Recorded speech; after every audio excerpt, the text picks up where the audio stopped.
सभी का स्वागत है। स्टार्ट कर लेते हैं क्लास को पहले क्वेश्चन के साथ। पहला क्वेश्चन है, कार्य के आधार पर शरीर की वृद्धि विकास हेतु ऊर्जा प्रदान करने वाले भोजन के अवयव हैं। तो वो है आपके कार्बोहाइड्रेट, वसा एवं प्रोटीन। ऑप्शन नंबर ए हो गया हमारे पास आंसर। अब बात लेते हैं क्या कि जो प्रोटीन, खनिज लवण एवं जल ये क्या करते हैं, तो ये शरीर का निर्माण करने वाले अवयव हैं। तो ये हैं शरीर का निर्माण करने वाले अवयव हैं। अब आती है विटामिन, खनिज लवण, प्रोटीन एवं जल ये क्या करते हैं, तो ये सुरक्षा प्रदान करने वाले भोजन अवयव हैं। सुरक्षा प्रदान करने वाले भोजन अवयव हैं। और ये क्वेश्चन आया है आपका DSSB एग्जाम में, इसी प्रकार से सीटेट के एग्जाम। ठीक है, अगला क्वेश्चन देखिए। अगला क्वेश्चन है, अधात्विक ऑक्साइड की प्रकृति होती है। तो अधात्विक ऑक्साइड आपका अम्लीय प्रकृति का होता है। ऑप्शन नंबर 4 हो गया है आंसर। अगर हमें पूछे क्या धात्विक ऑक्साइड, धात्विक ऑक्साइड, तो आपका धात्विक ऑक्साइड होते हैं क्षारीय प्रकृति के। कौन सी प्रकृति के होते हैं? क्षारीय प्रकृति के होते हैं। अब एक और ध्यान में रखना है आपका, Al2O3 और ZNO, मतलब एल्यूमिनियम का ऑक्साइड और जिंक ऑक्साइड, ये उभयधर्मी ऑक्साइड होते हैं। उभयधर्मी ऑक्साइड, उभयधर्मी ऑक्साइड किसको बोलते हैं? जो अम्ल व क्षार दोनों से अभिक्रिया करते हैं उनको बोलते हैं उभयधर्मी ऑक्साइड। अर्थात ये अम्ल की तरह भी व्यवहार करते हैं और क्षार की तरह भी व्यवहार करते हैं, उनको बोलते हैं उभयधर्मी ऑक्साइड। ठीक है, अब चलिए अगले क्वेश्चन पर। अगला क्वेश्चन है, एकमात्र अधातु जो द्रव अवस्था में पाई जाती है, तो वो है आपकी कौन सी? ब्रोमीन। ऑप्शन नंबर 4 हो गया आंसर। तो यह आपकी क्या? अधातु है। सामान्यतः अधातु ठोस और गैस रूप में पाई जाती है, लेकिन ब्रोमीन इनका अपवाद है, ये द्रव अवस्था में पाई जाती है। पारा है, यह आपकी क्या है? धातु है। और ये एकमात्र धातु है जो किसमें पाई जाती है? द्रव अवस्था में। किसमें पाई जाती है? द्रव अवस्था में। तो पारा भी धातु का अपवाद है। आयोडीन क्या है? आयोडीन आपकी अधातु है और ये भी अधातु का अपवाद है, क्योंकि ये चमकीली होती है। आयोडीन क्या होती है? ये चमकीली होती है। और आपकी अधातु चमकीली नहीं होती, लेकिन एकमात्र अधातु है जो चमकीली है, वो है आपकी आयोडीन। ठीक है, अगला क्वेश्चन देखिए। अगला क्वेश्चन है, स्टार्च एवं आयोडीन की क्रिया से बना पदार्थ कौन से रंग का होता है? तो वो होता है नीला एवं बैंगनी रंग का। कैसे? जैसे स्टार्च का परीक्षण आता है, स्टार्च टेस्ट, स्टार्च परीक्षण कैसे करते हैं? तो स्टार्च परीक्षण में सर्वप्रथम क्या लेते हैं? फूड लेते हैं, मतलब भोजन लेते हैं, और भोजन को छोटे छोटे टुकड़ों में, छोटे छोटे टुकड़ों में बांट लेते हैं। अब इन छोटे छोटे टुकड़ों को एक परखनली में ऐसे ढाल देते हैं, और इस परखनली में हम डालते हैं आयोडीन विलयन की बूंदे, 2-3 बूंदे डालते हैं। अगर इस भोजन का कलर क्या हो जाए? नीला बैंगनी रंग, नीला बैंगनी हो जाए, तो इसमें क्या है? आपका स्टार्च है। अगर नीला बैंगनी रंग नहीं होता है तो इसमें स्टार्च नहीं है। तो ये होता है क्या? स्टार्च टेस्ट होता है। ठीक है, समझ में आ गया होगा। तो नीला और बैंगनी रंग ये दर्शाता है कि भोजन में क्या है? स्टार्च है। अगला क्वेश्चन देखिए। अगला क्वेश्चन है, हरी मिर्च में कौन सा अम्ल पाया जाता है? तो हरी मिर्च में कैप्सिसिक अम्ल पाया जाता है। ऑप्शन नंबर 3 हो गया है आंसर। देखिए, जो टार्टरिक अम्ल है ये आपका किसमें पाया जाता है? इमली में पाया जाता है। किसमें पाया जाता है? इमली में पाया जाता है। फॉर्मिक अम्ल, फॉर्मिक अम्ल पाया जाता है आपको किसमें? लाल चींटी में, लाल चींटी के डंक में पाया जाता है, लाल चींटी के डंक में। और नेटल पादप है, नेटल पादप, उसमें भी आपका फॉर्मिक अम्ल पाया जाता है। सिट्रिक अम्ल जो होता है ये खट्टे फलों में पाया जाता है। खट्टे फल जैसे आंवला वगैरह हो गया, संतरा हो गया, नींबू वगैरह हो गया, उसमें पाया जाता है सिट्रिक अम्ल। अगला क्वेश्चन देखिए, अगला क्वेश्चन है कमानीदार तुला से मापन होता है। तो कमानीदार तुला से भार का मापन होता है। ऑप्शन नंबर 2 हो गया है आंसर। और भार का मात्रक क्या होता है, यह भी ध्यान में कर लेना, पूछा जाता है। भार का मात्रक होता है न्यूटन। क्या होता है, न्यूटन होता है। और बल का मात्रक भी न्यूटन होता है। देखिए यहाँ पर चार नहीं था, लिखने में गलती हो गई, इसको बोलते हैं चाल। चाल लिखना था, चार लिख गया। चाल का जो मात्रक होता है वो होता है मीटर पर सेकंड। मीटर पर सेकंड होता है। लंबाई का जो एसआई मात्रक है वो क्या होता है, मीटर होता है। और कार्य का मात्रक क्या होता है, जूल होता है। क्या होता है, जूल होता है। ठीक है, अगला क्वेश्चन देखिए। अगला क्वेश्चन है जंग का रासायनिक सूत्र क्या होता है। तो जंग का सूत्र होता है Fe2O3। ऑप्शन नंबर ए हो गया है आंसर। Fe ये तो आयरन का सूत्र है। आयरन किसको बोलते हैं, लोहा को बोलते हैं। किसको बोलते हैं, लोहा को। ठीक है। और जंग लगना एक क्या है, रासायनिक परिवर्तन है। ये भी आपको ध्यान में रखना है। नेक्स्ट क्वेश्चन देखिए। अगला क्वेश्चन है ऊंट के, ये ऊपर लिख गया, यहां पर लिखना था कुबड़, यहां पर लिखना था कुबड़। ऊंट के कुबड़ में अधिक मात्रा में संचित रहता है या फिर रहती है, तो वो क्या रहता है, वसा रहती है। ऑप्शन नंबर 3 हो गया है आंसर। और जो आपकी वसा होती है ये हमारे शरीर को सर्वाधिक ऊर्जा देती है, सर्वाधिक ऊर्जा प्रदान करती है। इसलिए जो ऊंट होता है ये लंबे समय तक क्या रहता है, प्यासा रहता है। ठीक है। विटामिन जो होते हैं, विटामिन ये ऊर्जा नहीं देते हैं, ये हमारे शरीर की क्या करते हैं, सुरक्षा करते हैं, ऊर्जा नहीं देते हैं। कार्बोहाइड्रेट होता है ये हमें फास्ट क्या देता है, ऊर्जा देता है। प्रोटीन होता है ये हमारे शरीर का निर्माण करता है। तो ये बात भी आपको ध्यान में रखनी है। अगला क्वेश्चन देखिए। अगला क्वेश्चन है एक कार्बोहाइड्रेट से लगभग कितनी ऊर्जा प्राप्त होती है। तो वो ऊर्जा प्राप्त होती है 4 कैलोरी। ऑप्शन नंबर 4 हमारा हो गया है आंसर। नेक्स्ट क्वेश्चन देखिए। अगला क्वेश्चन है मानव शरीर में भोजन किस रूप में संचित रहता है। तो वो रहता है किसमें, ग्लाइकोजन के रूप में। ऑप्शन नंबर 3 हो गया है आंसर। और स्टार्च के रूप में किसमें संचित रहता है, पादपों में। तो स्टार्च के रूप में रहता है, पादपों में संचित रहता है उनका भोजन। ठीक है। अगले क्वेश्चन की तरफ प्रस्थान करते हैं। अगला क्वेश्चन देखिए। अगला क्वेश्चन है जिप्सम और प्लास्टर ऑफ पेरिस में जल के कितने अणुओं का अंतर पाया जाता है। तो वो पाया जाता है 1.5 अणु का। ऑप्शन नंबर 3 हो गया है आंसर। अब आपका जो जिप्सम है, जिप्सम है, इसका फॉर्मूला क्या होता है, तो ये होता है कैल्शियम सल्फेट। और इसमें दो जल के अणु होते हैं, .2H2O। और पीओपी जिसको बोलते हैं प्लास्टर ऑफ पेरिस, इसका सूत्र होता है CaSO4 .12H2, आधा जल का अणु होता है। तो देखिए यहां पर दो जल के अणु है, यहां पर आधा जल का अणु है। तो कितने जल का अणु अंतर हो गया है, 1.5 अणु का। ठीक है, समझ में आ गया होगा। अगला क्वेश्चन देखिए। अगला क्वेश्चन है ऊर्जा प्रदान करने वाला भोजन कहा जाता है। तो वो कहा जाता है कार्बोहाइड्रेट को। ऑप्शन नंबर 1 हमारा हो गया है आंसर। वसा जो होती है ये सर्वाधिक ऊर्जा देती है हमारे शरीर को, सर्वाधिक ऊर्जा प्रदान करती है वसा मानव शरीर को। विटामिन ऊर्जा नहीं देते हैं, ये हमारे शरीर की रक्षा करते हैं, तो ये ऊर्जा नहीं देते विटामिन। प्रोटीन हमारे शरीर का निर्माण करता है, हमारे शरीर का निर्माण करता है, शरीर का निर्माण। इसलिए इसको बॉडी बिल्डिंग फूड कहा जाता है, किसको, प्रोटीन को। ध्यान में रखना ये वाला भी। अगला क्वेश्चन देखिए। अगला क्वेश्चन है कार्य के आधार पर शरीर की वृद्धि विकास हेतु ऊर्जा प्रदान करने वाले भोजन के अवयव हैं।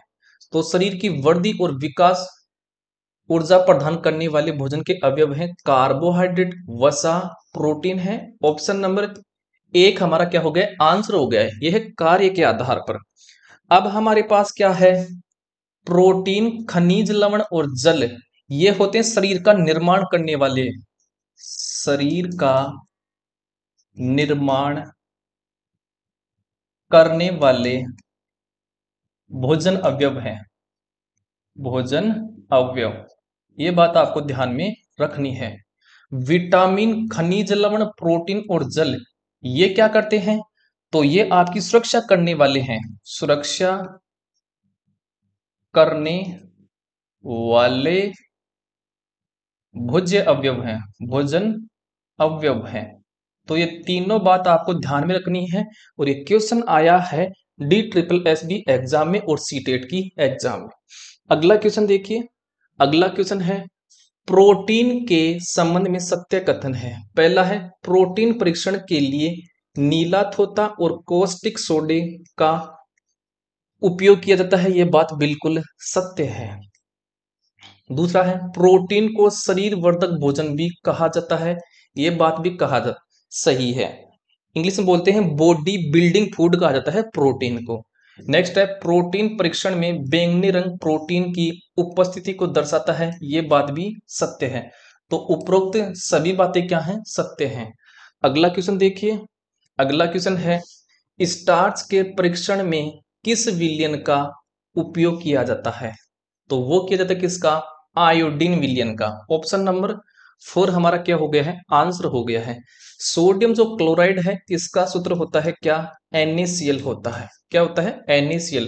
कॉपर सल्फेट क्या होता है? CuSO4 होता है।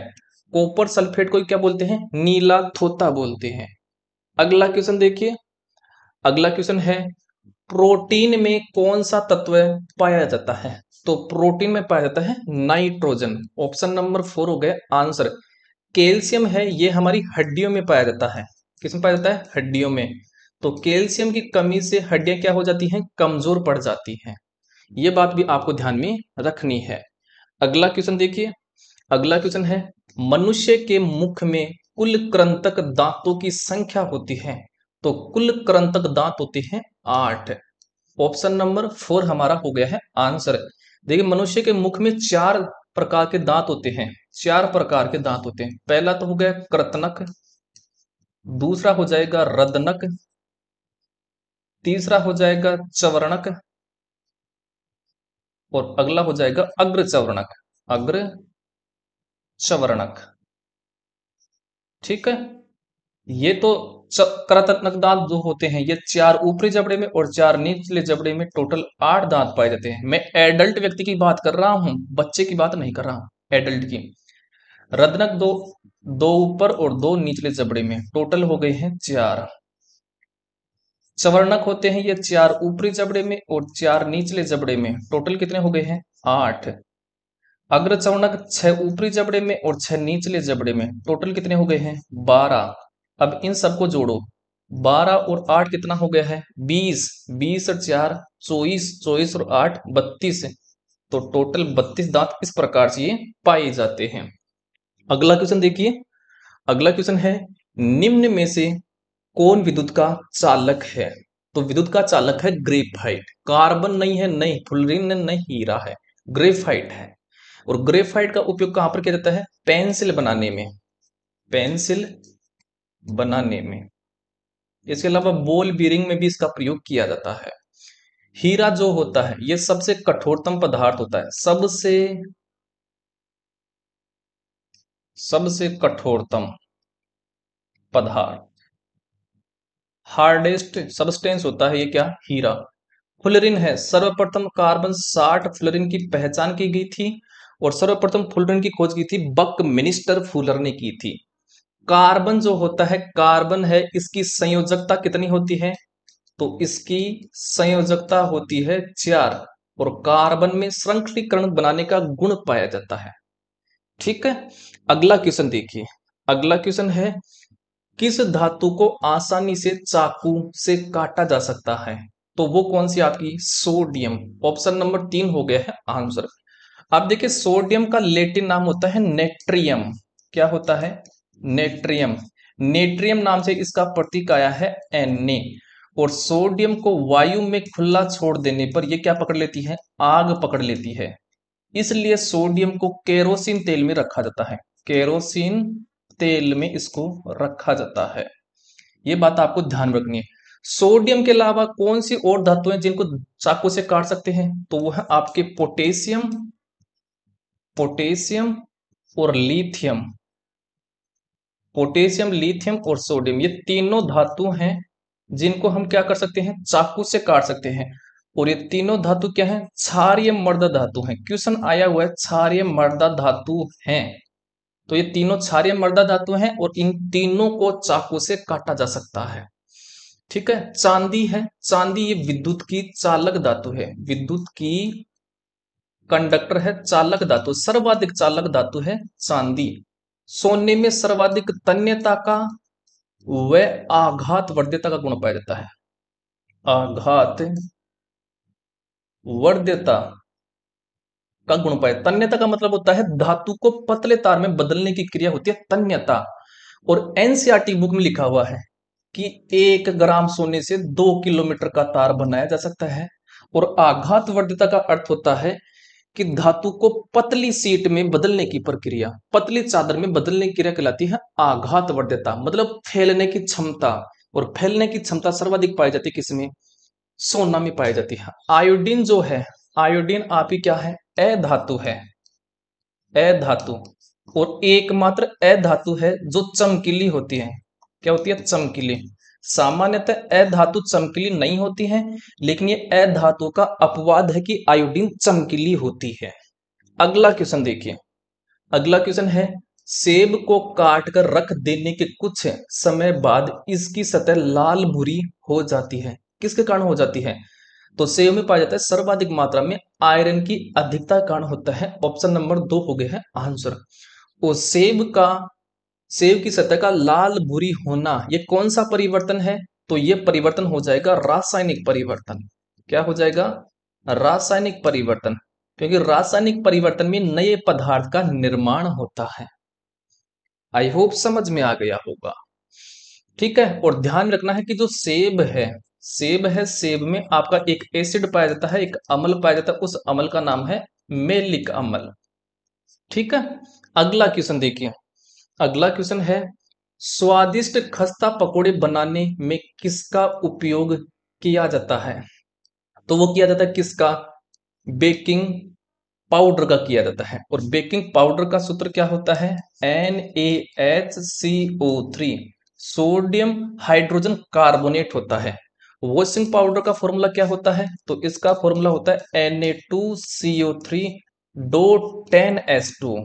10 जल के अणु होते हैं, ध्यान में रखना है कि वॉशिंग पाउडर में 10 जल के अणु होते हैं। साधारण नमक का फॉर्मूला होता है NaCl। और विरंजक चूर्ण जिसको बोलते हैं ब्लीचिंग पाउडर, इसका सूत्र होता है CaO, सॉरी एक मिनट, इसका सूत्र होता है CaOCl2, ये होता है इसका सूत्र। विरंजक चूर्ण का उपयोग जल में जीवाणुओं को मारने के लिए किया जाता है। और बेकिंग पाउडर है, इसका उपयोग रसोई घर में किया जाता है।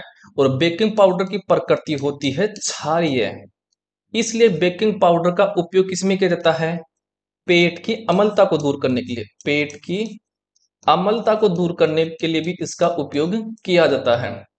ठीक है। इसके अलावा इसका बेकिंग पाउडर का उपयोग अग्निशामक यंत्र में भी किया जाता है, अग्निशामक यंत्र में भी किया जाता है, ध्यान में रखना ये बात। अगला क्वेश्चन देखिए, अगला क्वेश्चन है ध्वनि का किस में संचरण नहीं होता है, तो ध्वनि का निर्वात में संचरण नहीं होता है, क्योंकि निर्वात में कोई माध्यम ही नहीं होता है, हवा के कण ही विद्यमान नहीं होते हैं, तो निर्वात में इसका संचरण नहीं होता है। और ध्यान में रखना है ध्वनि पर आपका दाब का प्रभाव भी नहीं होता है, दाब का प्रभाव नहीं पड़ता है, ध्वनि पर कितना ही दाब लगा लो इस पर कोई प्रभाव नहीं पड़ेगा। और ध्यान में रखना है ठोस में ध्वनि का सर्वाधिक संचरण होता है, सर्वाधिक संचरण ये होता है ठोस में। और गैस में ये होता है न्यूनतम संचरण, न्यूनतम संचरण होता है किसमें, गैस में। ठीक है। और ध्वनि का जो मात्रक है, इसका मात्रक होता है डेसिबल। क्या होता है, डेसिबल। ध्वनि जो होती है ये अनुदैर्घ्य तरंगे होती हैं, अनुदैर्घ्य तरंगे होती हैं, ये बात भी आपको ध्यान में रखनी है। चलते हैं अगले क्वेश्चन पर। अगला क्वेश्चन देखिए, अगला क्वेश्चन है साधारण नमक का सूत्र है, तो साधारण नमक का सूत्र है NaCl। ऑप्शन नंबर 2 हमारा हो गया है answer. NaHCO3 sodium hydrogen carbonate, इसको बोलते हैं baking powder, baking soda, baking soda. और बेकिंग सोडे का उपयोग स्वादिष्ट पकोड़े बनाने के लिए किया जाता है, स्वादिष्ट पकोड़े बनाने के लिए इसका उपयोग ही किया जाता है। ठीक है, यह है कैल्शियम क्लोराइड और यह है मैग्नीशियम ऑक्साइड। नेक्स्ट क्वेश्चन देखिए, अगला क्वेश्चन है एड्स किसके कारण होता है? तो एड्स होता है किसके कारण? विषाणु के कारण। ऑप्शन नंबर 1 हमारा हो गया है आंसर, और इसका विषाणु है HIV virus, HIV virus. HIV की फुल फॉर्म क्या होती है? HIV ह्यूमन इम्यूनो वायरस, ये हो गया है HIV वायरस का फुल फॉर्म। और HIV जो वायरस है, और इस आपको ध्यान रखना एड्स में इसका टेस्ट क्या है? इसका जो टेस्ट है वो होता है एलिसा टेस्ट। एलिसा टेस्ट के जरिए इसका टेस्ट कराया जाता है। पूछा जाता है एलिसा किसका टेस्ट है? तो होता है एड्स का होता है। कवक होता है, कवक से आपका दाद वगैरह होता है, दाद होता है कवक से। जीवाणु से आपको क्या होता है? जैसे कुष्ठ रोग हो गया है, कुष्ठ रोग। इसके अलावा आपकी जुखाम वगैरह हो गई है, जुखाम हो गई है। इसके अलावा आपका कई और हैं, कई हैं जीवाणु से होने वाले रोग। ठीक है, प्रोटोजोआ से, प्रोटोजोआ से भी कई तरह के रोग होते हैं। ठीक है, अगला क्वेश्चन देखें। अगला क्वेश्चन है मानव शरीर की सबसे बड़ी ग्रंथि है, तो सबसे बड़ी ग्रंथि आपकी यकृत। ऑप्शन नंबर 4 हमारा हो गया है आंसर। देखिए हमारी डेली क्विज चलती है, इंस्टाग्राम पर भी चलती है, फेसबुक पर भी चलती है। क्विज कराने के बाद में हम शाम को इसका सॉल्यूशन कराते हैं, ये वीडियो कराते हैं, ताकि ये वीडियो मिल जाएगा, ताकि आपको मजा आएगा करने में। तो आप भी जुड़ सकते हैं इस सीरीज से। तो यकृत सबसे बड़ी क्या है? ग्रंथि है। यकृत को हमारे शरीर की लेबोरेटरी कहा जाता है, लेबोरेटरी, मानव शरीर की लेबोरेटरी कहा जाता है। पीयूष ग्रंथि है, ये सबसे छोटी ग्रंथि है, सबसे छोटी ग्रंथि। तो सबसे छोटी ग्रंथि है पीयूष। थायरोक्सिन, थायरोक्सिन हार्मोन स्रावित किया जाता है थायराइड ग्रंथि द्वारा, थायराइड ग्रंथि द्वारा। और थायराइड ग्रंथि क्या है? मानव शरीर की, मानव शरीर की सबसे बड़ी, सबसे बड़ी अंतःस्रावी ग्रंथि है, अंतःस्रावी ग्रंथि है। ठीक है, ध्यान में रखना है यकृत में और थायराइड ग्रंथि में। यकृत तो शरीर की सबसे बड़ी ग्रंथि है, लेकिन थायराइड मानव शरीर की सबसे बड़ी अंतःस्रावी जुड़ा हुआ है यहां पर, यह अंतःस्रावी ग्रंथि है सबसे बड़ी।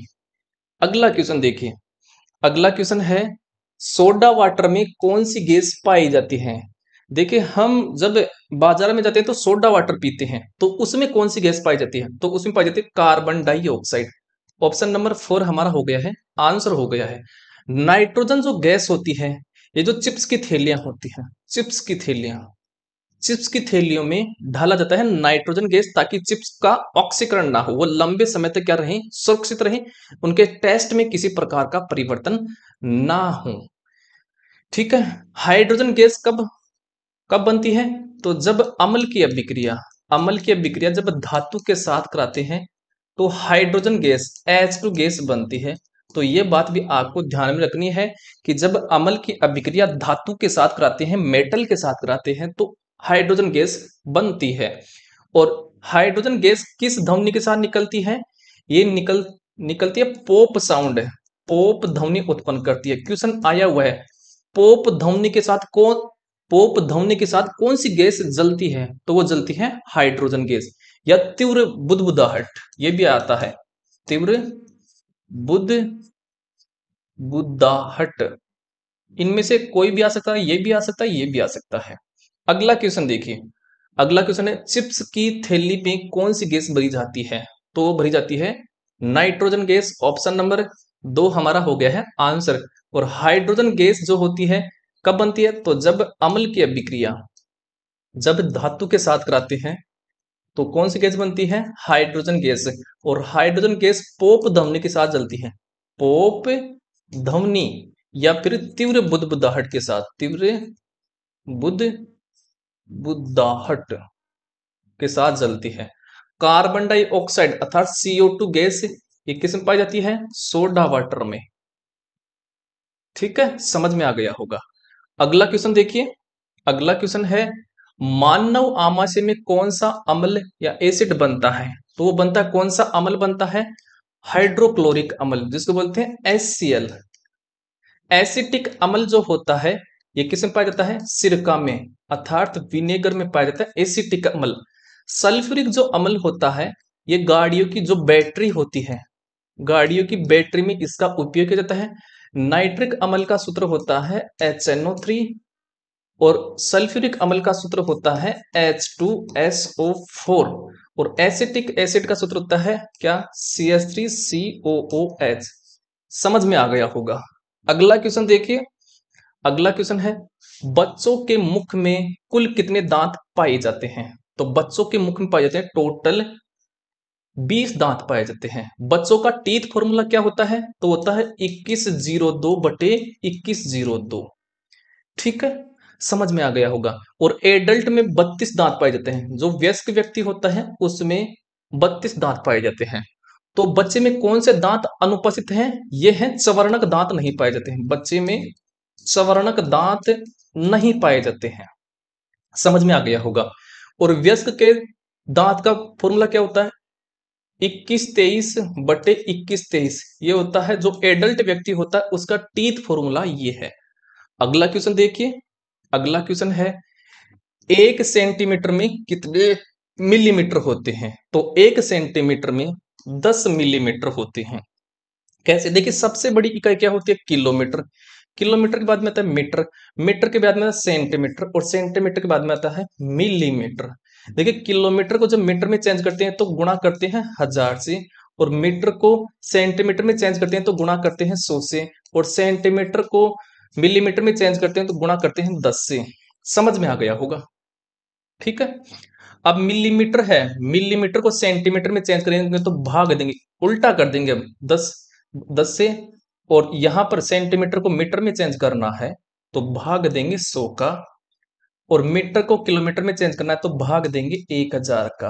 केवल इतना याद करना आपको, फिर क्वेश्चन हल्का पड़ जाएगा। क्योंकि क्वेश्चन की नस पकड़ना जरूरी है कि हल कैसे होगा ये। जब नस पकड़ लेते हैं तो हमारी क्या आता है? कंट्रोल में आ जाता है।